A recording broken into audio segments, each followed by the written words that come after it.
In this video, we are going to learn about Article 55 of the Indian Constitution. Article 54 में ये बताया गया था कि प्रेसिडेंट को कौन कौन इलेक्ट करते हैं, और आर्टिकल 55 में ये बताया गया है कि प्रेसिडेंट ऑफ इंडिया को कैसे इलेक्ट करते हैं, यानी कि manner of election of president. Article 55(1) में ये बताया गया है कि जो जितने भी स्टेट्स होते हैं इंडिया के, उन सबका सिमिलर रिप्रेजेंटेशन होगा, यूनिफॉर्म रिप्रेजेंटेशन होगा in the election of president. Article 55(2) में ये बताया गया है कि इस यूनिफॉर्मिटी अमंग स्टेट और parity between states as a whole and union को लाने के लिए हम क्या फॉर्मूला यूज़ करेंगे।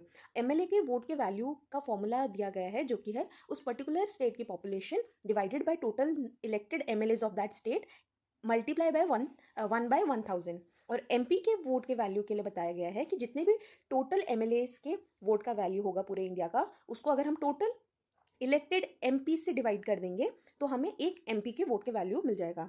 इस सेकंड फॉर्मूला यानी कि एमपी के वोट के वैल्यू के फॉर्मूला से हमें ये पता चलता है कि जितने भी टोटल एमपीज के वोट का वैल्यू होगा वो टोटल एमएलएस के वोट के वैल्यू के बराबर होगा। तो इससे हमें पैरिटी दिखती है दो between the states as a whole and union. इस आर्टिकल में ये भी मेंशन किया गया है कि इस कैलकुलेशन में जो पॉपुलेशन यूज़ होगा, नंबर ऑफ पॉपुलेशन यूज़ होगा, वो 1971 सेंसस के बेसिस पे ही लिया जाएगा।